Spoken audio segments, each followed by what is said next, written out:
This is the story of my bikepacking adventures to the Harvest Hills campsite in Nasugbu, Batangas. It's a conflation of several trips to make a cohesive narrative.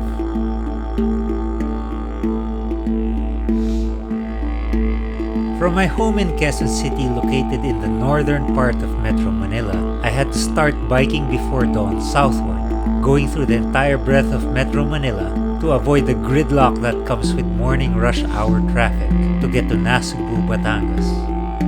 To get there, I went through Cavite, which has both highly rural and heavily commercialized areas. Cavite was and still is the heartland of Philippine Revolution. Then I climbed up Pico de Loro, where there were many troops of monkeys that could be seen from the roadside, thanks to protection from poaching afforded by the national park.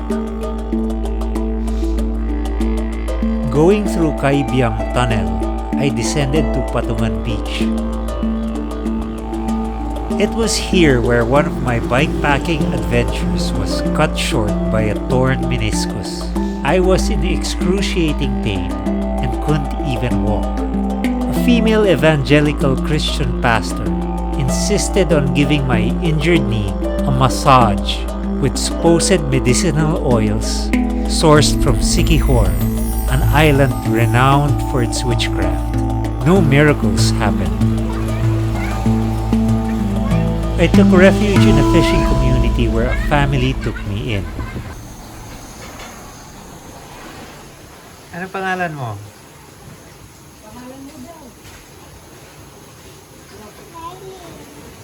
The next day, I still couldn't walk, let alone pedal, and I took the bus home.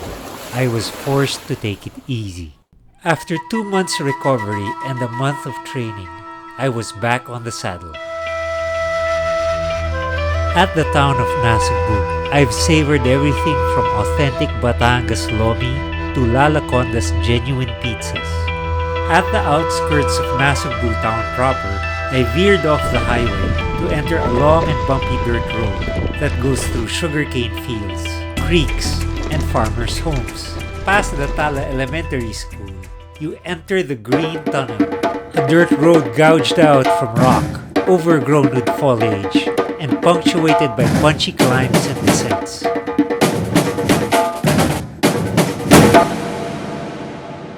At all my stays at Harvest Hills, I was fortunate enough to have owner Eric de Belen greet me. Sometimes he's on a bike, and sometimes he's just chilling. Hello! Langapon!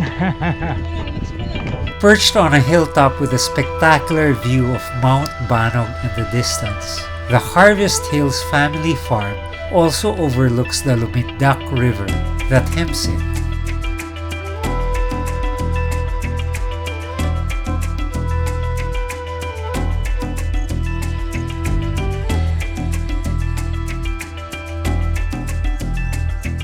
After a long 127-kilometer ride with over 1,700 meters of elevation gain, I wanted to quickly stake my claim on the best spot on the campsite for my tent, one with a majestic view and as far away as possible from other campers and any possible noise.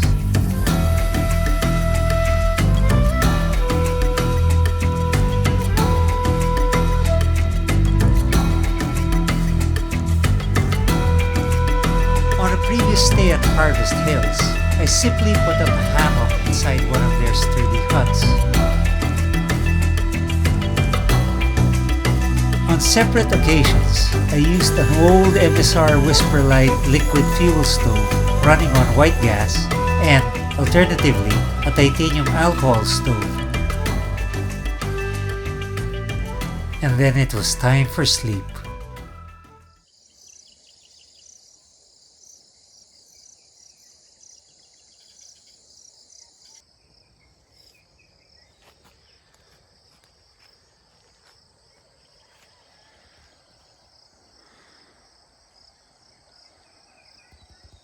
They serve breakfast at Harvest Hills, and over coffee, I interviewed Eric about the place. Initially, when we bought this property, we don't have any intention of opening this place as a campsite.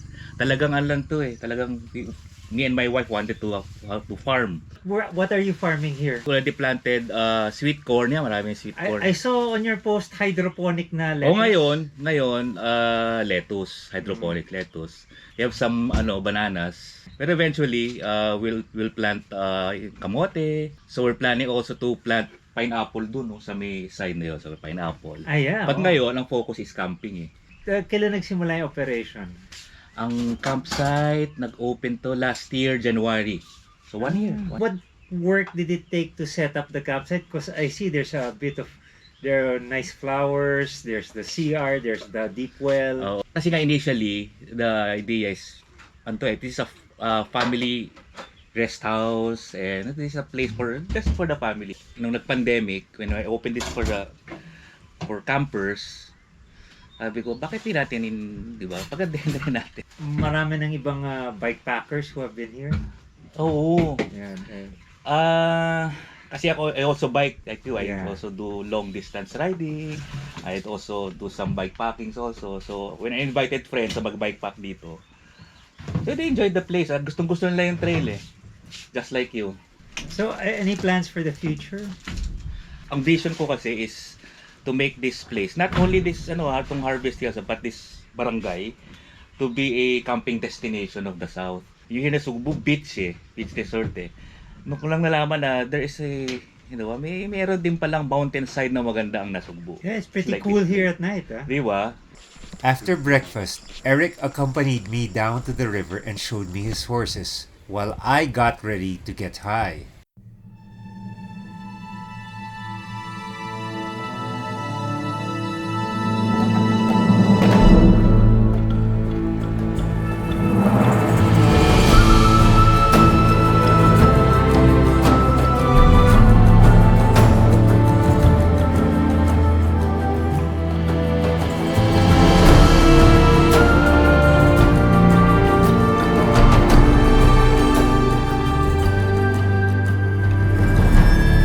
too soon, it was time to go.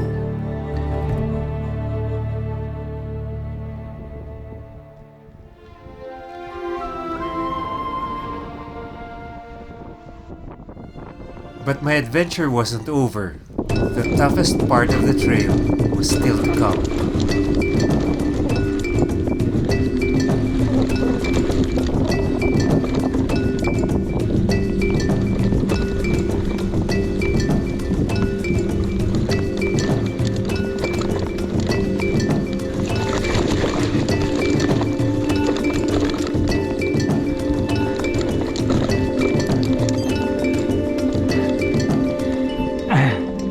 Ingat po.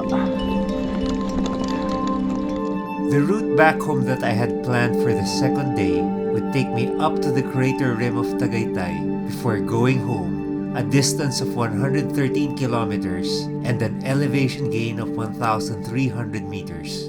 Because that's what it takes to go through the Green Tunnel.